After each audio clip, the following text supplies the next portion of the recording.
உள் இணக்கத்தை நோக்கிய ஐக்கிய மீலாத் நிகழ்விலே அடுத்து உங்கள் மத்தியில் உரை நிகழ்த்துகின்றார் பன்னுலாசிரியர் கண்ணியத்துக்குரிய மௌலவி ஏ ரஃபியுத்தீன் ஜமாலி அவர்களை அன்போடு அழைக்கின்றோம்.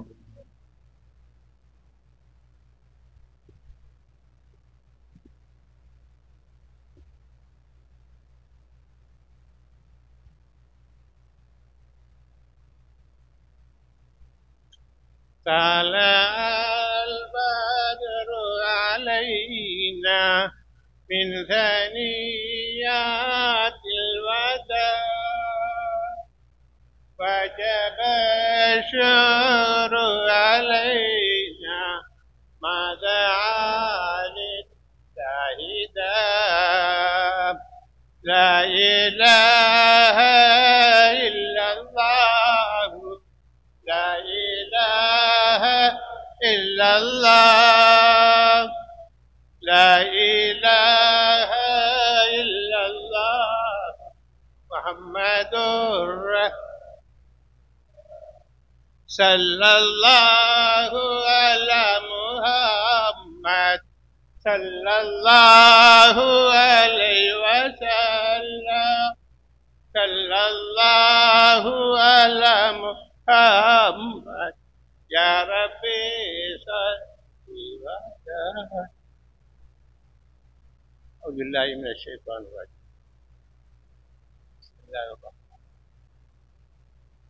قد جاءكم من الله نور وكتاب مبين. آمنت بالله صدق الله وصدق رسوله النبي الكريم ونحن على ذلك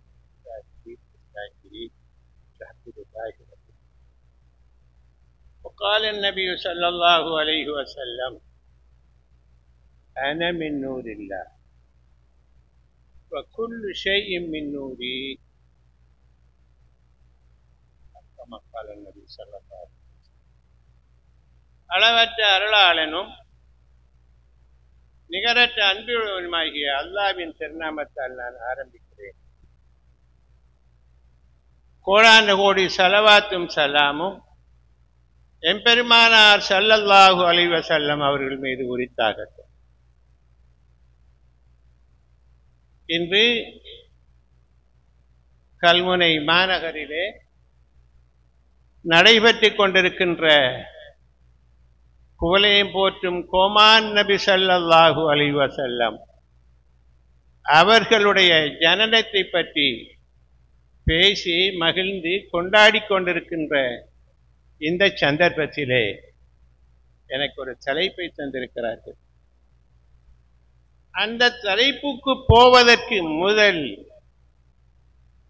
நான் நினைக்கிறேன், எங்களுக்கு தரப்பட்ட அஜெண்டாவிலே 9 மணி தொடக்கம் 4 மணிக்குள்ளே கூட்டம் நிறைவு வரும். நான் இப்ப அஜெண்டாவை தாண்டி 4 மணிக்கு அப்பால் நான் உங்களுக்கு முன்னால் நின்று கொண்டிருக்கிறேன். எதை சொல்லலாம் எதை விடலாம் என்ற ஒரு பிரச்சனை என்னிடத்தில் இருக்கிறது. 1000 பிரச்சனைகள் இருக்கின்றன கதைப்பதற்கு. அதற்கான களத்தை நாங்கள் தேடிக்கொண்டிருக்கிறோம். அந்த கள பஞ்சத்திலே இருக்கின்ற இந்த சந்தர்ப்பத்திலே நான் எதை பேசுவது என்கிற ஒரு பிரச்சனை. எனக்கு தரப்பட்ட தலைப்பு முத்து நபி ஸல்லல்லாஹு அலைஹி வஸல்லம் அவர்களுடைய ஆதி ஜோதியை பற்றி பேசும்படி சொல்லியிருக்கிறார். முடிகிற காரியமாயிரு, ஆதி ஜோதியை பேசுகின்ற சந்தர்ப்பமாயிரு, நேரமே முடிஞ்சு. நான் இப்ப மேலதிகமான ஒரு போட்டியிலே இருக்கு. இன்று காலையில் இருந்து நான் இந்த சபையிலே பேச்சாளர்களுடைய பேச்சிலே அவதானித்த சில அம்சங்கள் இருக்கின்றன. அதை சொல்லவா அல்லது எனக்கு தரப்பட்ட தலைப்பை பற்றி பேசுவதா என்பதிலே எனக்குள்ளே ஒரு போராட்டம் இருக்கிறது. இன்று காலையில் 9 மணியிலே இருந்து இதுவரையிலே காசாவிலே நான் நினைக்கிறேன் 100 அல்லது 200 தெரியாது கொல்லப்பட்டிருக்கிறார்கள் முஸ்லிம் சமூகம். அவர்கள் கொல்லப்பட்டு இருக்கின்ற அந்த சந்தர்ப்பத்திலே நாங்கள் இன்று ஸல்லல்லாஹு அலைஹி வஸல்லம் அவர்களுடைய மீலாதை பற்றி கொண்டாடி கொண்டிருக்கிறோம், பேசிக் கொண்டிருக்கிறோம். பேச வேண்டிய விஷயம்தான், கொண்டாட வேண்டிய ஒரு அம்சம் தான். எலிக்கு மரணம், பூனைக்கு விளையாட்டு. அந்த காசா மக்களுடைய அந்த மரண இந்த சந்தர்ப்பத்திலே நான் என்னுடைய கொண்டாட்டத்திலே எனக்கு ஒரு தயக்கம் இருக்கிறது சகோதரர்களே. அதற்குள்ளே இந்த சபையிலே நடைபெற்ற பேச்சாளர்களுக்குள்ளே இருந்த முரண்பாட்டை சொல்லவா?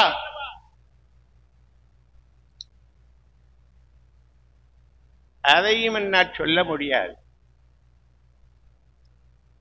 அந்த காசாவிலே கொல்லப்பட்டிருக்கின்ற அந்த முஸ்லிம் சமூகத்திலே என்ன குறைபாடு இருக்கிறது?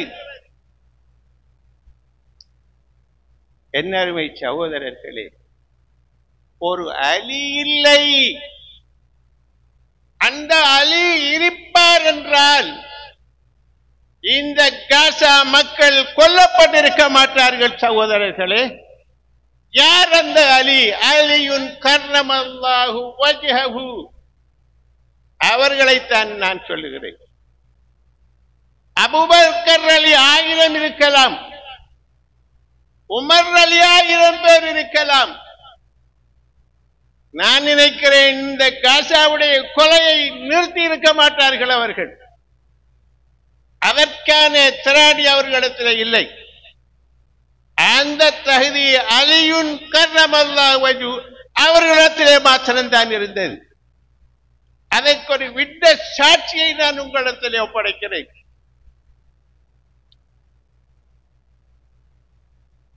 ஸல்லல்லாஹு அலைஹி வஸல்லம் அவர்கள் ஹிஜ்ரி 6ஆம் ஆண்டு 1400 தோழர்களோடு மக்காவை நோக்கி போகிறார்கள்.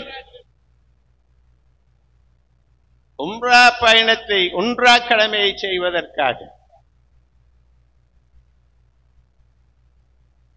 அந்த உம்ரா கடமை நிறைவேற்றப்படவில்லை. மக்காவிலே அவர்களுடைய இறுதி சந்தர்ப்பத்தையும் பயன்படுத்தி விட்டார்கள். உம்ரா செய்ய முடியவில்லை. மீண்டும் மதீனாவுக்கு வருகிறார்கள். இதற்குள்ளே நூற்றுக்கணக்கான விஷயங்கள் இருக்கின்றன, அவைகளை நான் சொல்லவில்லை. அங்கே மதீனாவுக்கு வந்தவுடனே பனி குறைலா யூதர்கள் கைபரிலே ஒரு சதி திட்டத்தை தீட்டியிருக்கிறார்கள். மதீனாவை நோக்கி நள்ளிரவிலே, நடுநிசைவிலே, இருளிலே வந்து தாக்குவதற்கான ஒரு ஏற்பாட்டை அங்கே செய்திருக்கிறார்கள். அந்த தகவல் ஸல்லல்லாஹு அலைஹி வஸல்லம் அவர்களுக்கு கிடைத்தது. காத்திருக்கவில்லை ஸல்லல்லாஹு அலைஹி வஸல்லம் அவர்கள். ஒரு படையை திரட்டிக் கொண்டு அங்கே போகிறார்கள். யூதர்களுடைய கோட்டையை நோக்கி, கைபர் கோட்டையை நோக்கி. 9 பலமான கோட்டைக்குள்ளே அவர்கள் இருக்கிறார்கள். அதிலே ஹுமுஸ் கோட்டை என்ற ஒரு கோட்டை, மிகவும் பயங்கரமான பலமான ஒரு கோட்டை அது. அங்கே ஒரு மர்ஹப் என்கின்ற ஒரு யூத வீரன் இருந்தான். 1000 பேருக்கு சமனான ஒரு வீரன். அவனை வெற்றி கொள்ள வேண்டிய ஒரு நிர்பந்தம் அந்த ஸல்லல்லாஹு அலைஹி வஸல்லம் அவர்களுடைய அந்த படைக்கு இருந்தது. அந்த கோட்டைகள் 9ஐயும் தகர்க்க வேண்டிய ஒரு நிர்பந்தம் இருந்தது ஸல்லல்லாஹு அலைஹி வஸல்லம் அவர்களுக்கு. 4 நாள் கடந்து விட்டது, முடியவில்லை. அந்த கோட்டையை நெருங்க முடியவில்லை. அபூபக்கர் அலி அவர்கள் இருக்கிறார்கள், உமர் அலி அவர்கள் இருக்கிறார்கள். நாளும் வரும் நாளாக கனவாக போய்விட்டது. யுத்தம் தொடங்கவில்லை. கோட்டைக்குள்ளே யூதர்கள் இருக்கிறார்கள் பலமாக. இப்பொழுது ஸல்லல்லாஹு அலைஹி வஸல்லம் அவர்கள் அவர்களுடைய அந்த சிறிய சேனையை அழைத்து சொல்லுகிறார்கள், நாளை ஒரு நாள் மலர்கின்ற நாள், அந்த நாளிலே நான் இந்த யுத்தத்திற்கான கொடியை நான் ஒருவரிடத்திலே கொடுக்க இருக்கிறேன்.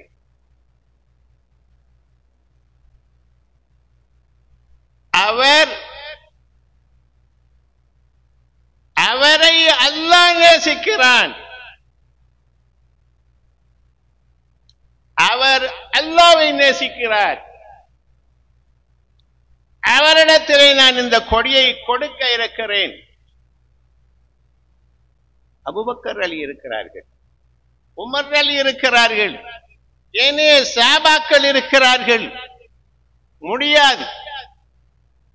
மறுநாள் அதிகாலையிலே ஸல்லல்லாஹு அலைஹி வஸல்லம் அவர்கள் அந்த யுத்த களத்தை நோக்கி கொடுக்கப்பட போகின்ற அந்த கொடி யாருடைய கையிலே கொடுக்க போகிறார்கள்? நானா இருக்க மாட்டேனா, நானாக இருக்க மாட்டேனா என்று ஒவ்வொரு சஹாபியும் எண்ணிக்கொண்டு இருக்கிறார்கள்.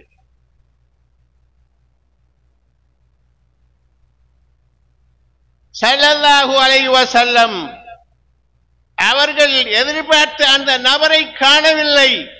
அந்த கொடியை கொடுப்பதற்கு அவர்கள் எண்ணிய அந்த நபரை காணவில்லை.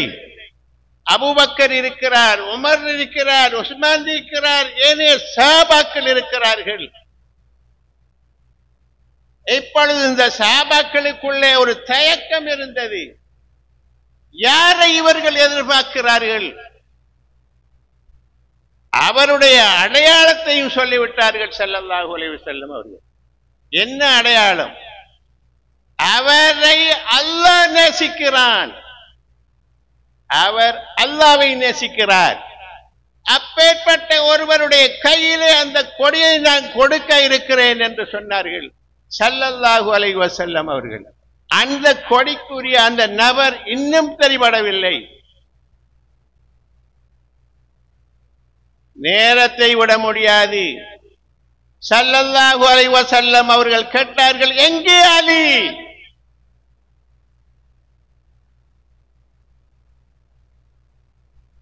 எங்கே அலி என்று கேட்டார்கள் ஸல்லல்லாஹு அலைஹி வஸல்லம். அப்பொழுது சஹாபாக்கள் சொன்னார்கள், அலி அவர்கள் கூடாரத்திலே படுக்கையிலே இருக்கிறார்கள் யா ரசூலல்லாஹ். என்ன என்று கேட்டார். அலி ரலியல்லாஹு அன்ஹு அவர்களுடைய கண்ணிலே நோவு கண்டு கண்ணோயோடு அவர்கள் இருக்கிறார்கள். கண்ணிலே நீர் வடிந்து கொண்டிருக்கிறது. அவர்கள் அந்த மந்தகாசத்திலே இருக்கின்ற அந்த சூழ்நிலையிலே அவரால் வர முடியாது நாயகமே. ஸல்லல்லாஹு அலைஹி வஸல்லம் அவர்கள் சொன்னார்கள், இல்லை, கூட்டி வாருங்கள் அலியை. கொண்டு வரப்பட்டது. அழைத்து வந்தார்கள். ஸல்லல்லாஹு அலைஹி வஸல்லம் அவர்கள் கொடியை கையிலே கொடுத்தார்கள். யாருடைய கையிலே கொடுத்தார்கள்? அலி ரலியல்லாஹு அன்ஹு அவர்களுடைய கையிலே கொடுத்தார்கள். அப்பொழுது கேட்டார்கள் நாயகம் ஸல்லல்லாஹு அலைஹி வஸல்லம் அவர்கள், உங்களுடைய கண் வலி நிலைமை எப்படி இருக்கிறது என்று கேட்டார்கள். யா ரசூலுல்லாஹ், என்னுடைய ஒரு கண் நோவாக இருக்கிறது என்றார். ஸல்லல்லாஹு அலைஹி வஸல்லம் அவர்கள் அவருடைய முபாரக்கான உமிழ்நீரை அந்த கண்ணிலே தடவினார்கள்.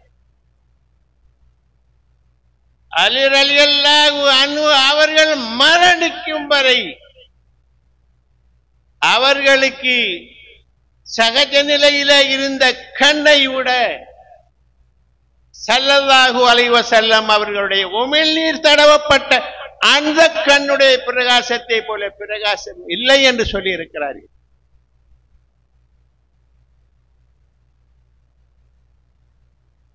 அந்த 9 கோட்டையையும் அலி ரலியல்லாஹு அன்ஹு அவர்கள் தகர்த்தெறிந்தார்கள். 1000 பேருக்கு சமனான ஒரு வீரன் மர்ஹப் இருந்தான் என்று சொன்னேன் அல்லவா? ஒரு வீச்சில் அவனை கடாசி எறிந்து விட்டார்கள். யுத்தம் முடிஞ்சு. இதற்குள்ளே பல நிகழ்ச்சிகள் இருக்கின்றன. நேரத்தின் பஞ்சத்தினால் நான் அவைகளை சொல்ல வரவில்லை. அப்படி ஒரு அலி இருந்தால் இன்று காசா என்றோ ஒரு நாள் வெற்றி கொள்ளப்பட்டிருக்கும் சகோதரர்களே. சுற்றி இருக்கின்ற அரபு நாடுகளிலே இருக்கின்ற அரபிகள் எல்லாம் முஸ்லிம்களாக இருந்திருந்தாலாவது அந்த யுத்தம் எப்பவோ வென்றிருக்கும். அவர்கள் முஸ்லிம்களாக இல்லை.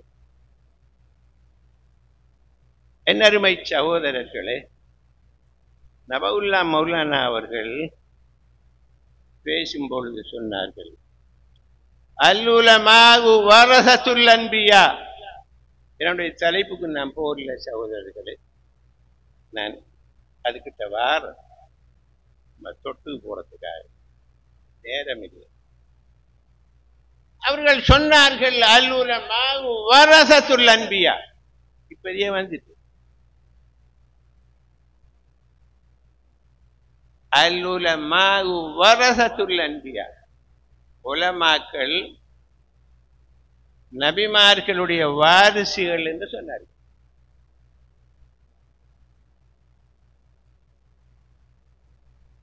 இது இந்த ஹதீஸுடைய மொழிபெயர்ப்பு, உண்மை அதல்ல. உலமாக்கள் நபியுடைய வாரிசு என்று 10 சொல்வதற்கு இங்கே உலமாக்கள் இல்லை. அன்பு சகோதரர்களே, இந்த உலமாக்கள் தான் ஃபித்னாவுடைய வாசல்களாக இருக்கிறார்கள். இப்பொழுது இந்த ஹதீஸை 2ஆக பிரிக்க வேண்டும். உலமாஉ ஸாலிஹீன், உலமாஉ ஷயாத்தீன். சாலிஹான உலமாக்கள், ஷைத்தானியத்தான உலமாக்கள் 2ஆக பிரிக்க வேண்டும்.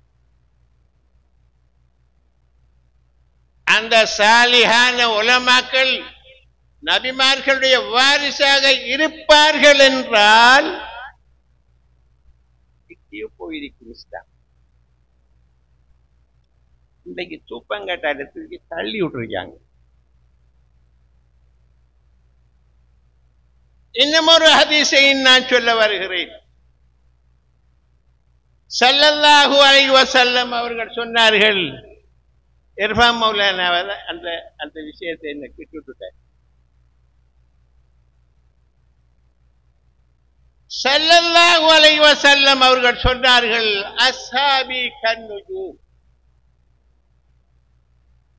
என்னுடைய தோழர்கள் விண்ணிலே இருக்கின்ற நட்சத்திரத்தை போன்றவர்கள். அவர்களில் யாரை பின்பற்றினாலும் நீங்கள் வழி தவற மாட்டீர்கள்.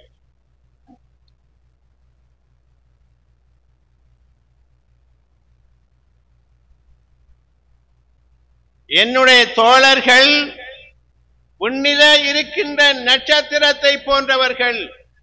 இவர்களில் யாரை நீங்கள் பின்பற்றினாலும் வழி தவற மாட்டீர்கள் என்று ஸல்லல்லாஹு அலைஹி வஸல்லம் அவர்கள் சொல்லி இருக்கிறார்கள்.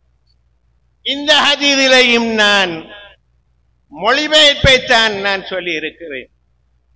அதனுடைய ஹக்கீகத் அது அல்ல. சில நேரம் அந்த மாதிரி தவறா யோசித்து ஏன் நான் அப்படி சொல்லி இருக்கிறேன் என்றால், இந்த ஹதீஸுகளை அறிவித்த ராவிகள் எல்லாம் சஹாபாக்களாகத்தான் இருக்கிறார்கள்.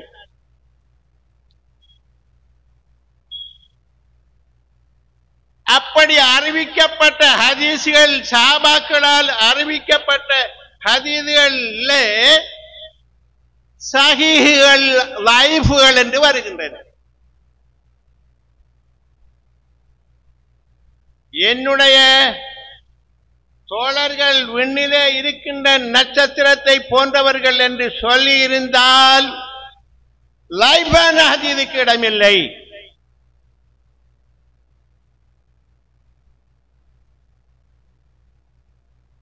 அதுக்கு ஒரு உதாரணம் சொல்றேன்.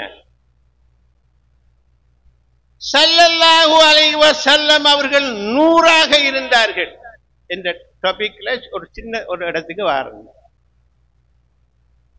ஸல்லல்லாஹு அலைஹி வஸல்லம் அவர்கள் 100ஆக இருந்தார்கள். அல்லாஹ் 100 என்றே சொல்லுகிறான். அல்லாஹ்வை பற்றி அவனை தன்னை பிரகடனம் செய்கின்ற பொழுது அல்லாஹ் சொல்லுகிறான், அல்லாஹு நூறு ஸமாவாத்தி வல் அர்த், அல்லாஹ் தான் வானம் பூமிகளுடைய 100ஆக இருக்கிறான்.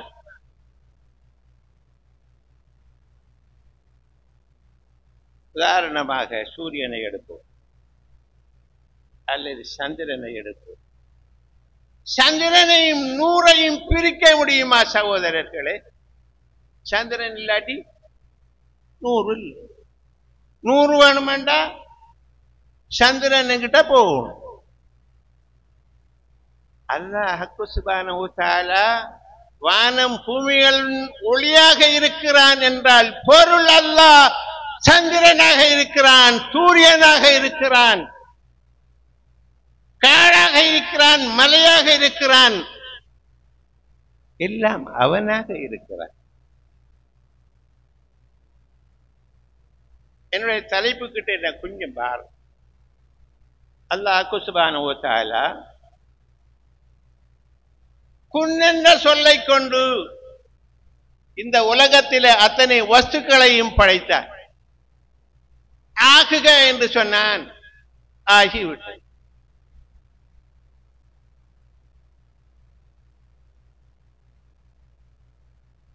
அல்லாஹ் சுப்ஹானஹு வ தஆலா மலக்குமார்களை எப்படி படைச்சான்? குன்னண்டை சொல்ல கொண்டு படைச்சானா? ஒளியை கொண்டு படைச்சான். ஒளியால் படைக்கப்பட்டது.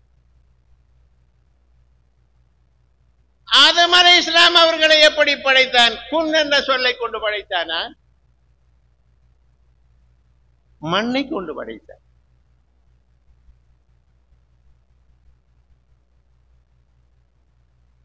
ஜின்களை என்னத்தை கொண்டு படைத்தான்? நெருப்பை கொண்டு படைத்தான். நெருப்பு, ஒளி, சூரிய பிரகாசம், சந்திர பிரகாசம், எத்தனை பிரகாசங்கள் இருக்கின்றன. ஸல்லல்லாஹு அலைஹி வஸல்லம் அவர்களை பார்த்து அல்லாஹ் சொல்கிறான், உங்களுக்கு வேதம் வந்திருக்கிறது, நூர் வந்திருக்கிறது. வேதம் என்றால் திருக்குர்ஆன், அது ஒரு நூர். எப்படி நூர்? இந்த பிரகாசமா எமது வாழ்க்கையை பிரகாசிப்பதற்கு அங்கே வழிகாட்டல் இருக்கின்றன. அந்த வழிகாட்டலை அல்லாஹ் நூர் என்று சொல்லி இருக்கிறார். ஸல்லல்லாஹு அலைஹி வஸல்லம் அவர்களை நூர் என்று சொல்லி இருக்கிறார். ஸல்லல்லாஹு அலைஹி வஸல்லம் அவர்களை நாங்கள் நூர் என்று சொல்லிக்கொண்டு மேராஜிலே ஸல்லல்லாஹு அலைஹி வஸல்லம் அவர்களை அழைத்து சென்ற மலக்கு ஜிப்ரீல் அலைஹிஸ்ஸலாம் அவர்கள், அவங்க 100ஆல படைக்கப்பட்டவர்கள். சித்ரத்துல் முன்தஹா வரைக்கும் போயாச்சு.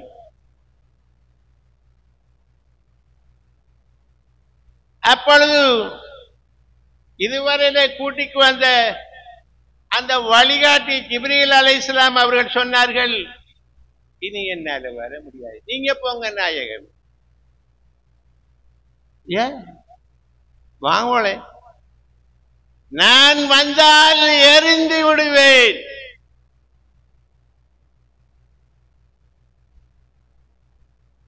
ஜிப்ரீல் அலைஹிஸ்ஸலாம் அவர்கள் நூறால் படைக்கப்பட்டவர்கள். அந்த நூறால் படைக்கப்பட்ட ஜிப்ரீல் அலைஹிஸ்ஸலாம் அவர்கள் சொல்கிறார்கள், இதற்கு அப்பால் என்னால் வர முடியாது, வந்தால் நான் எரிந்து சாம்பலாகி விடுவேன். ஸல்லல்லாஹு அலைஹி வஸல்லம் அவர்கள் மண்ணால் படைக்கப்பட்ட ஆதம் அலைஹிஸ்ஸலாம் அவர்களுடைய ஒரு பிச்சளத்திலே வந்தவர்கள். ஆதம் முந்தியா ஸல்லல்லாஹு அலைஹி வஸல்லம் அவர்கள் முந்தியா என்ற ஒரு கேள்வி இருக்கிறது. கோழி முந்திச்சா முட்டை முந்திச்சாங்கிறார். ஸல்லல்லாஹு அலைஹி வஸல்லம் அவர்கள் ஒளி என்றால், ஜிப்ரீல் அலைஹிஸ்ஸலாம் அவர்களும் ஒளி என்றால், அவர்கள் இருவருமாக சமாந்தரமாக அங்கே போயிருக்க வேண்டும். அல்லாஹ்வும் ஒளி, ஜிப்ரீல் அலைஹிஸ்ஸலாம் அவர்களும் ஒளி, ஸல்லல்லாஹு அலைஹி வஸல்லம் அவர்களும் ஒளி.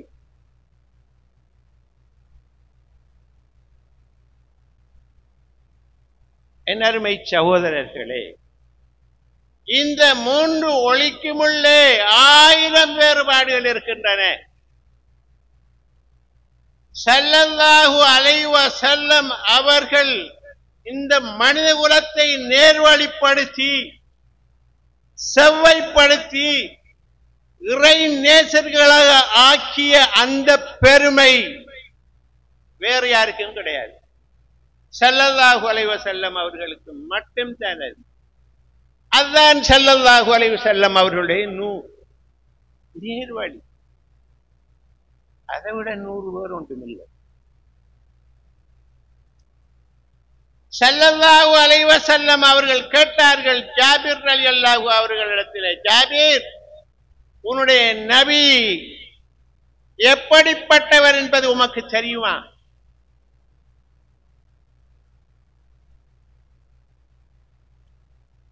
ஜாபிர் ரலியல்லாஹு அன்ஹு அவர்களுக்கு பதில் சொல்ல முடியவில்லை.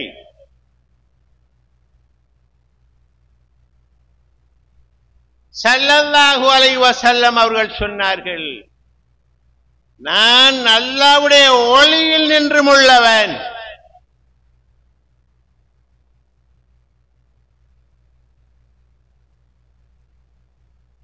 ஆக முதலிலே அல்லாஹ் ஒளியைத்தான் படைத்தான். என்ன, சூரியனுக்கு, சந்திரனுக்கு, உலகத்துக்கு ஆதம் அலைஹிஸ்ஸலாம் அவர்களுக்கு முன்னே படைத்து விட்டான் ஒளியை. ஸல்லல்லாஹு அலைஹி வஸல்லம் அவர்களுடைய ஒளியை படைத்தான். அப்பொழுது அந்த ஸல்லல்லாஹு அலைஹி வஸல்லம் அவர்கள் எங்கே இருந்தார்கள்? ஆதம் அலைஹிஸ்ஸலாமே இன்னும் வரல, இன்னும் படைக்கப்படல. ஸல்லல்லாஹு அலைஹி வஸல்லம் அவர்கள் சொல்கிறார்கள், ஆதம் அலைஹிஸ்ஸலாம் அவர்களை படைப்பதற்கு முதல், அவர்களை மண்ணால் அல்லாஹ் படைப்பதற்கு முதல், அவர்கள் மண்ணாகவும் தண்ணீராகவும் இருப்பதற்கு முதல், அப்போது நான் நபியாக இருந்தேன். ஸல்லல்லாஹு அலைஹி வஸல்லம். இதுக்கு கெபாசிட்டி இங்கே ரொம்ப கூட வேணும் இதை வழங்குறது, இல்லாட்டி பிடிக்க மாட்டோம். ஆலிமிச்சாண்டவன் திரும்ப. என் அருமை சகோதரர்களே, ஸல்லல்லாஹு அலைஹி வஸல்லம் அவர்கள் கேட்டார்கள் ஜிப்ரீல் அலைஹிஸ்ஸலாம் அவர்களிடத்திலே, ஜிப்ரீலே, உங்களுக்கு வயசு என்ன என்று கேட்டார்கள். எப்படி வயசு வர? சூரியனை சந்திரனை படைக்கிறதுக்கு முன்ன படைச்ச அந்த ஜிப்ரீல் உங்களுக்கு வயசு என்னன்னு கேட்டார்.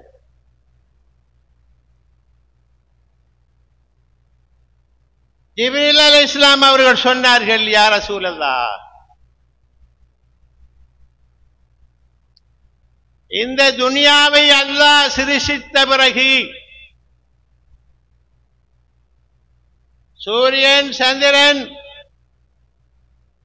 வானம், பூமி அனைத்தும் படைக்கப்பட்ட பிறகு அல்லாஹ் எனக்கு தந்த ஜாப் என்னண்டா, நபிமார்களுக்கு வஹியை கொண்டு போய் கொடுக்கிறது. முதல் மனுஷனும் முதல் நபியும் ஆதம் அலைஹிஸ்ஸலாம் தான். அவர்தான் நம்பர் 1. முதல் நபியும் முதல் மனிதனுமான ஆதம் அலைஹிஸ்ஸலாம் அவர்களுக்கு முன்னே எப்படி ஜிப்ரீல் வந்தாங்க? ஜிப்ரீல் அலைஹிஸ்ஸலாம் சொன்னார்கள், யாரும் எனக்கு இந்த கணக்கு ஒன்றுமே சரியா. ஸல்லல்லாஹு அலைஹி வஸல்லம் அவர்களிடத்திலே சொல்கிறார்கள் ஜிப்ரீல் அலைஹிஸ்ஸலாம் அவர்கள், எனக்கு இந்த கணக்கு ஒன்றுமே தெரியாது. அப்ப இந்த கல்லூரி ஒன்றும் இல்லையா? ஆனா ஒரு கணக்கு எனக்கு தெரியும். என்ன கணக்கு? நான் இந்த வானத்திலே ஒரு நட்சத்திரத்தை நான் பார்ப்பேன். அந்த நட்சத்திரத்தை நான் 72,000 தடவை பார்த்திருக்கேன்.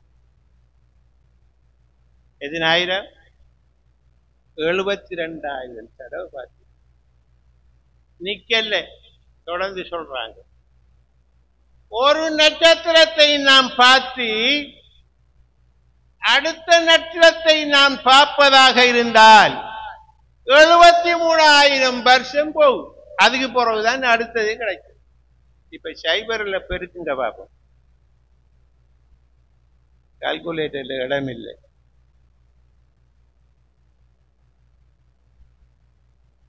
அது என்ன?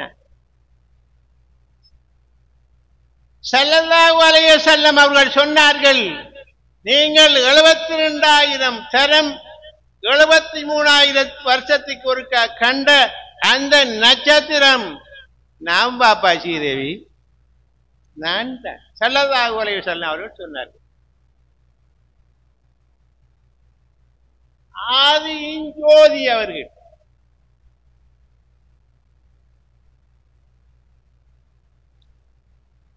மேராஜி போற நேரத்திலே ஸல்லல்லாஹு அலைஹி வஸல்லம் அவர்களுக்கு அல்லாஹ் விதித்த வயசு 100. வாழ்ந்த காலம் 63 வருஷம். ஸல்லல்லாஹு அலைஹி வஸல்லம் அவர்களுக்கு அல்லாஹ் விதித்த வயசு 100. வாழ்ந்த காலம் 63 வருஷம். எங்க போச்சு 27 வருஷம்? 27 வருஷம் மட்டும் வேணும். 100. ஸல்லல்லாஹு அலைஹி வஸல்லம் அவர்கள் ஹிஜ்ரி 6 உம்ரா பயணத்துக்கு போற நேரத்துல 100 குர்பானுக்கான ஆடுகளை கொண்டு போயிருந்தாங்க. 100 ஆடுகளை கொண்டு போய் உம்ரா தான் செய்யலாம் போச்சு. 2 வருஷத்துக்கு போறதான் வரலாம். அந்த 100 ஆடுகளிலே 63 ஆடுகளை அவர்களுடைய கையால் அறுத்தார். மிச்சத்தை கொடுத்தாங்க. அலி ரலியல்லாஹு அன்ஹுடைய கையிலே கத்தியை, நீங்க மிச்சத்தை அறுத்துக்கோங்க. 27 குர்பான் அலி ரலியல்லாஹு அன்ஹு அவர்கள் அறுத்தார். இந்த 100 வயசிலே 27 வயசு எங்கே போய் ஒழித்து விட்டது? ஸல்லல்லாஹு அலைஹி வஸல்லம் அவர்கள் மேராஜுக்கு போனார்கள் அல்லவா? அந்த மேராஜுக்கு போன உடனே மண்ணுலகத்தில இருந்து காற்று மண்டலம், சூனிய மண்டலம் தாண்டி போயிட்டாங்க. காற்று மண்டலத்துக்குள்ள காற்று இருக்கும் வரையில தான் போகலாம். அங்கால சூனிய மண்டலத்துக்குள்ள போகல, காற்று இல்லை. காற்று இல்லாட்டி எப்படி போற? சந்திரனுக்கு போறாக்கள் காற்றை கட்டிக்கு தான் போறாங்க. அவங்களோட பிளைட்ல அந்த ஜெட்டில ஜெட் கட்டிக்கு போறாங்க. நம்ம சபை கொள்ளுது இல்லை.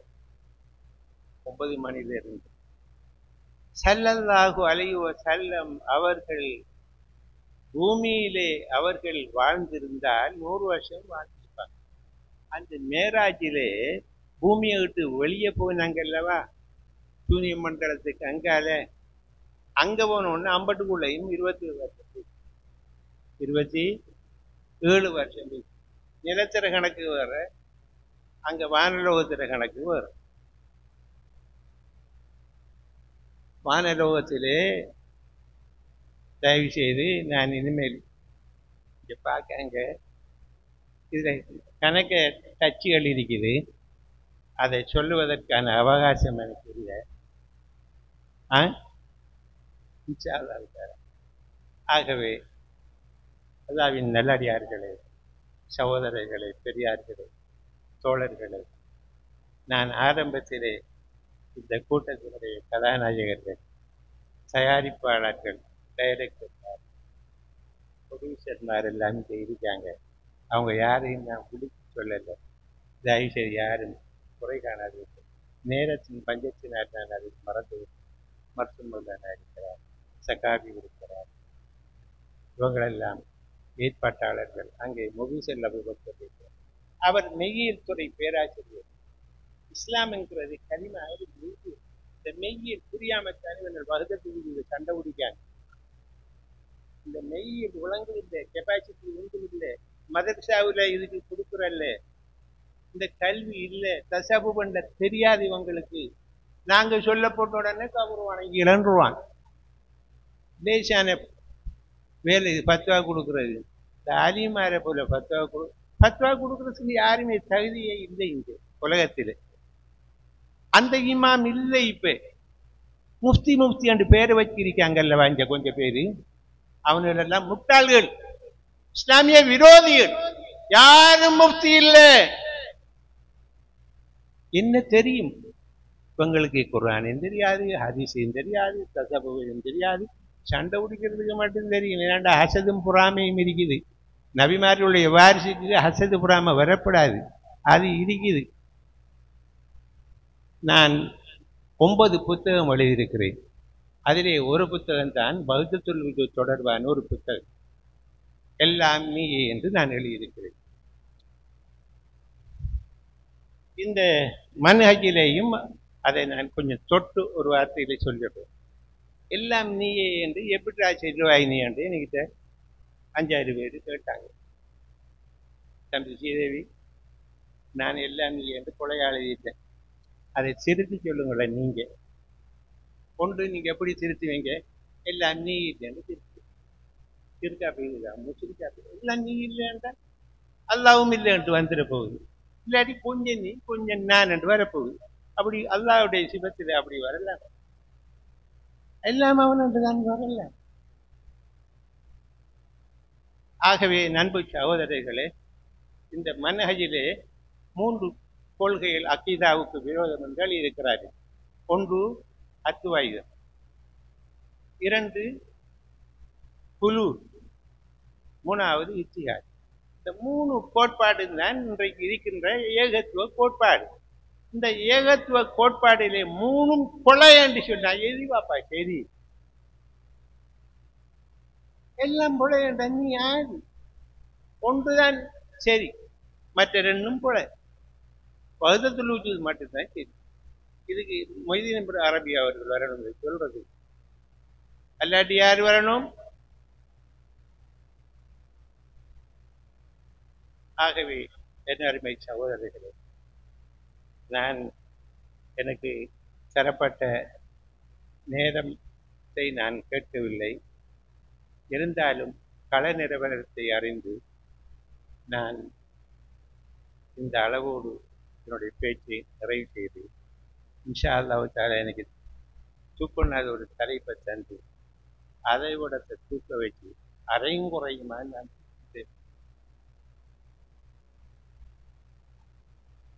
ஆகவே